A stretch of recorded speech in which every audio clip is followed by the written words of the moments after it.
इसका English meaning बताया था। फ्लोटिंग चार्ज होता क्या है? फ्लोटिंग चार्ज एक ऐसा चार्ज होता है जो कि किसी कंपनी या कारपोरेशन के माल के ऊपर होता है और कंपनी या कारपोरेशन द्वारा उसके उपयोग पर कोई प्रतिबंध नहीं लगाता, अर्थात वो चार्ज बना रहता है और कंपनी उस संपत्ति को यूज करते रह सकती है। इसका यूज कर सकते हैं। Floating charge allows a concern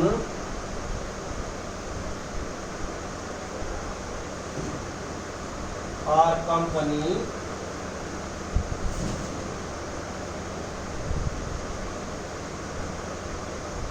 allows a concern or company to deal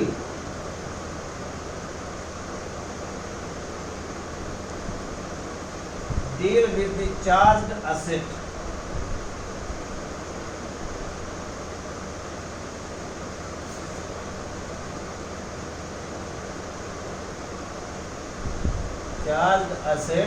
till they become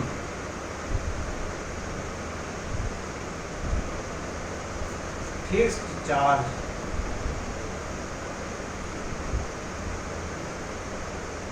जब तक वो फिक्स चार्ज नहीं हो जाते तब तक कंपनी या वो कोई भी कारपोरेशन उस संपत्ति से समव्यवहार कर सकती है।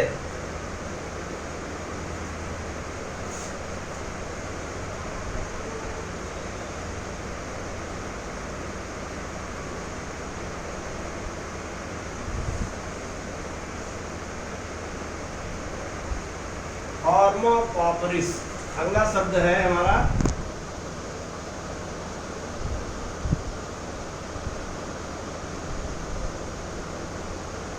फॉर्मा पॉपरिस। फॉर्मा पॉपरिस एक लैटिन शब्द है, इसको इंग्लिश में कहते हैं in the form of pauper.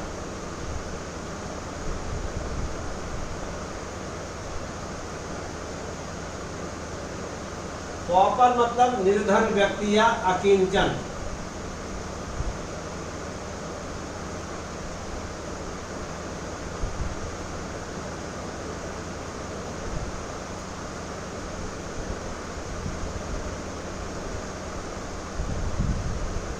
अकिंचन या निर्धन व्यक्ति के तौर पर। देखिए, न्याय का ये सिद्धांत है कि किसी भी व्यक्ति को न्याय से वंचित नहीं होना चाहिए, भले ही उसके पास न्याय प्राप्त करने के लिए संसाधन न हो, परंतु न्याय की यह मांग है कि उसको न्याय मिलना चाहिए। तो कानून में यह व्यवस्था है कि निर्धन व्यक्ति भी मुकदमा करने से या न्याय पाने से वंचित न हो सके, इसके लिए सरकारी मशीनरी उसकी मदद करेगी। तो कानून में सीपीसी में एक प्रावधान है, विधिक सहायता वगैरह में भी होता है। विधिक सहायता कानून एक बन चुका है, आपको पता है। विधिक सहायता प्राधिकरण कानून है 1987 का। लीगल एड का प्रावधान है, उसमें गरीबों को निःशुल्क सहायता, विधिक सहायता दी जाने का प्रावधान है। इसके अतिरिक्त सिविल प्रोसीजर कोड या सिविल प्रक्रिया संहिता में निर्धन व्यक्ति को वाद लाने के लिए कोर्ट फीस न देना पड़े, इसका प्रावधान है। तो सीपीसी के आदेश 33 में, ऑर्डर 33 में ये प्रावधान है कि निर्धन व्यक्ति एक आवेदन देकर न्यायालय से प्रार्थना कर सकता है, यदि वह निर्धन के मापदंड पूरे करता है, जो कि आदेश 33 में दिए हुए हैं। अगर वह निर्धन व्यक्ति होने का मापदंड पूरा करता है तो वह व्यक्ति एक आवेदन देकर न्यायालय से प्रार्थना कर सकता है कि मैं निर्धन व्यक्ति के तौर पर वाद करना चाहता हूं, और अगर न्यायालय इस बात से संतुष्ट है कि वह व्यक्ति निर्धन है तो उसको उसी आवेदन को शूट या वाद पत्र मानते हुए उसकी आगे की कार्यवाही करेगा। तो ये सुविधा दी हुई है। इसको कहा जाता है फॉर्म ऑफ पॉपरिस या in the form of pauper, अकिंचन या निर्धन व्यक्ति के तौर पर। इसका यूज आप कर सकते हैं N indigent person.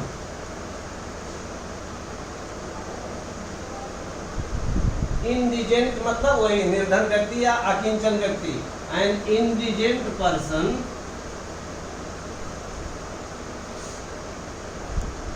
Can file a suit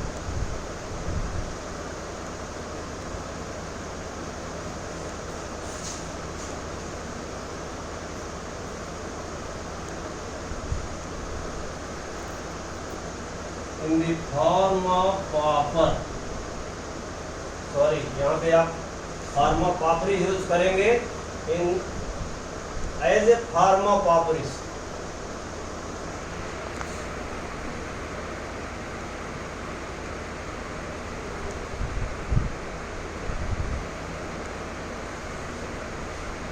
form of pauperis without paying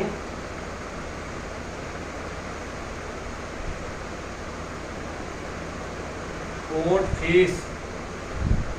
An indigent person can file a suit as a form of pauperis without paying court fees. बिना न्यायालय शुल्क दिए वह व्यक्ति मुकदमा दायर कर सकता है। तीसरा अगला शब्द है फ्रेंचाइज।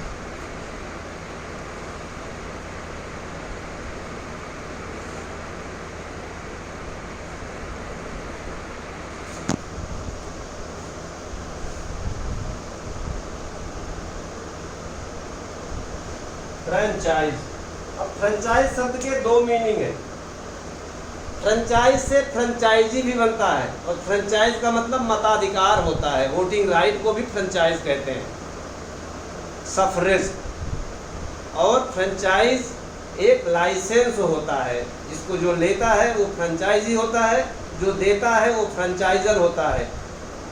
जब किसी व्यक्ति का कोई किसी चीज़ की गुडविल बनी हुई है, उदाहरण के लिए आप देखें दिल्ली में एक डीपीएस स्कूल खुला, दिल्ली पब्लिक स्कूल, उसकी इतनी गुडविल बनी कि पूरे दिल्ली में, गुड़गांव में, फरीदाबाद में और भी विद्यालय डीपीएस से खुले, और डीपीएस नाम के विश्वविद्यालय पूरे इंडिया में ऐसा शायद कोई शहर होगा जहां पर डीपीएस नाम का स्कूल न चल रहा हो। तो ये डीपीएस स्कूल क्या करे, इन्होंने मेन जो मुख्य डीपीएस संचालक होंगे उनसे उसकी फ्रेंचाइजी ले ली। एक तरह का लाइसेंस है, एक तरह का परमिट है जो ले लेते हैं, जो लेता है उसको कहते हैं कि ये फ्रेंचाइजी है, इन्होंने फ्रेंचाइजी खोली है। ऐसे किसी ब्रांड की फ्रेंचाइजी हो सकती है, किसी स्कूल की फ्रेंचाइजी हो सकती है, किसी भी कार्य को करने की फ्रेंचाइजी होती है, एक तरह का लाइसेंस है। और दूसरा फ्रेंचाइज मतलब वोटिंग राइट भी होता है, मताधिकार भी होता है। जैसे हमारे भारत में 18 वर्ष या उससे अधिक की उम्र का व्यक्ति जो वयस्क की श्रेणी में आता है उसको मताधिकार दिया हुआ है, एडल्ट फ्रेंचाइज बोलते हैं इसको। आप लाइसेंस वाले मीनिंग में लिख सकते हैं, a type of licence.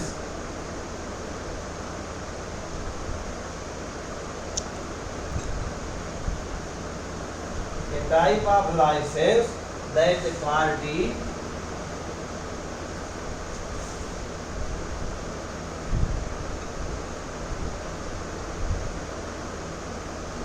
requires to allow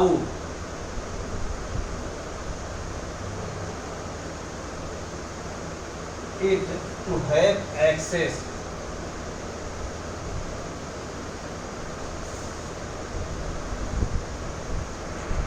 to have access to business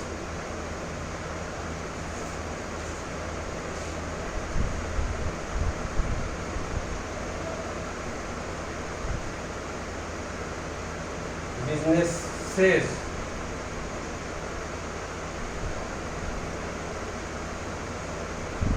proprietary knowledge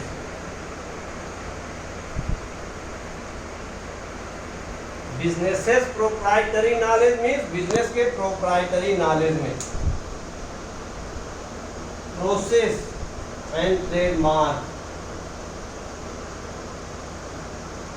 processes and trademark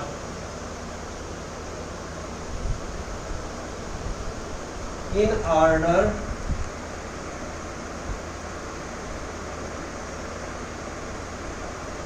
to allow the party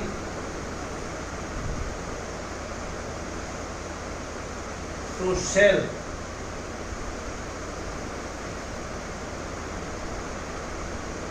the product or provide a service.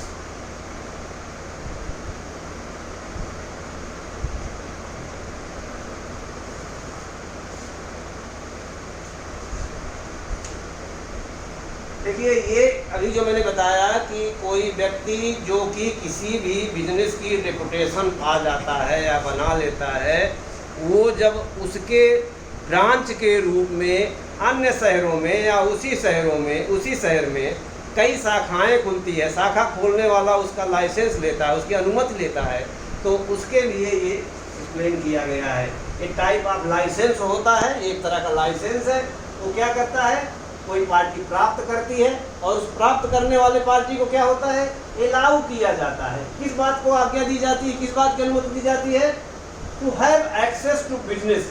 उस व्यापार का जो प्रोप्राइटरी ज्ञान है, जो मालिकाना ज्ञान है, जो प्रक्रियाएं हैं, जो उसका ट्रेडमार्क है, इन सब को वह यूज कर सकता है, इन सब को वह उपयोग कर सकता है in order to allow the party to sell, अपने उस प्रोडक्ट को बेचने के लिए या वो सर्विस प्रदान करने के लिए। जैसा मैंने डीपीएस स्कूल का उदाहरण दिया है आपको, वैसे ही कोई बच्चों का स्कूल हो सकता है, किंडरगार्टन हो सकता है, कोई और स्कूल हो सकता है जिस नाम से स्कूल चल रहे हों, अलग अलग किडजी हो सकता है, किडजी नाम से स्कूल चल रहे हैं कई शहरों में।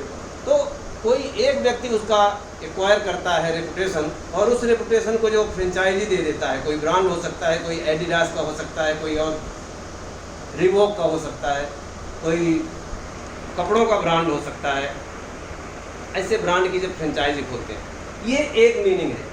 दूसरा मीनिंग इसका मैंने बताया आपको, मताधिकार या राइट ऑफ वोटिंग।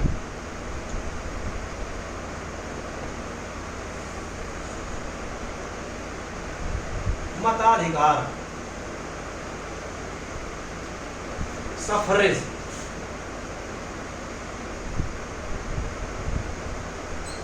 सफरेज, मताधिकार, आप इसका यूज कर सकते हैं।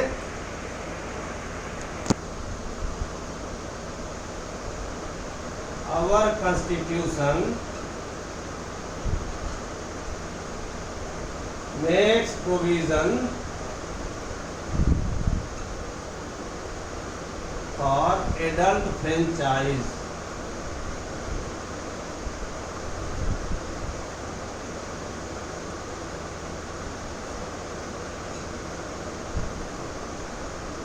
एडल्ट फ्रेंचाइज वयस्क मताधिकार की व्यवस्था करती है। ये हमारे संविधान के मुख्य लक्षणों में आता है। हमारा संविधान वयस्क मताधिकार की व्यवस्था करता है, अर्थात जैसे ही व्यक्ति 18 वर्ष का हो जाएगा वह अपने आप को वोटर के तौर पर रजिस्टर करवा सकता है और वोट देने का अधिकार पा जाता है।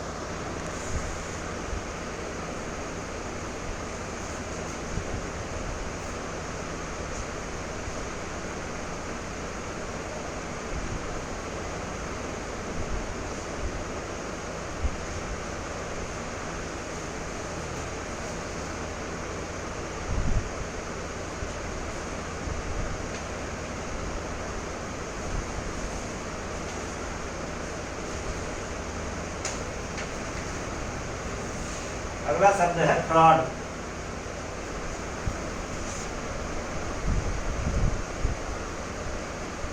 फ्रॉड आप लोगों ने कॉन्ट्रैक्ट में पढ़ा है फर्स्ट सेमेस्टर में। फ्रॉड मीन्स कपट। फ्रॉड को अंग्रेजी में कहेंगे intentional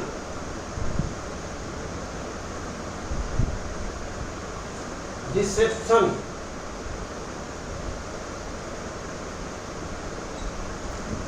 Intentional deception to secure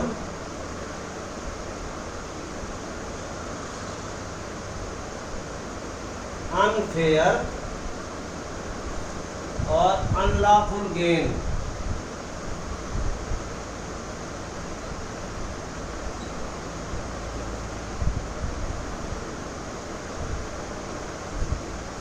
किसी को धोखा देकर कोई अनुचित या अवैध लाभ प्राप्त करना, इंटेंशनल डिसेप्शन। इंटेंशनल डिसेप्शन अर्थात जानबूझकर धोखा देना। देखिए मैंने आपको कॉन्ट्रैक्ट में फर्स्ट सेमेस्टर में पढ़ाया है फ्रॉड और मिसरिप्रेजेंटेशन में अंतर।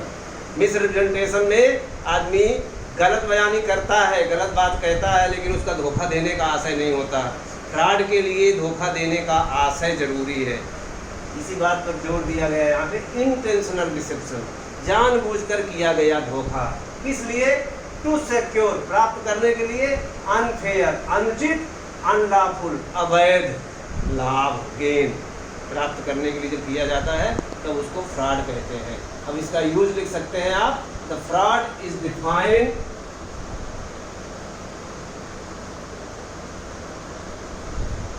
fraud is defined under section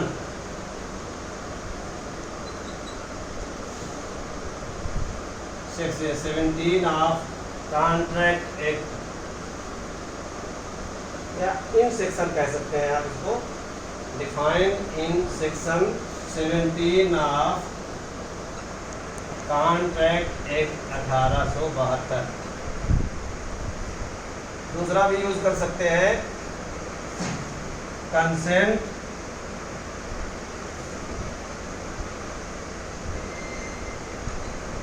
obtained by fraud makes the contract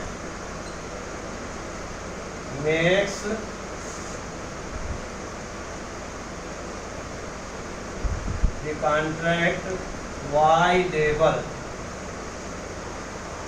कितने मिनट हो गए? 16:30। 10:30। 10:30। बस।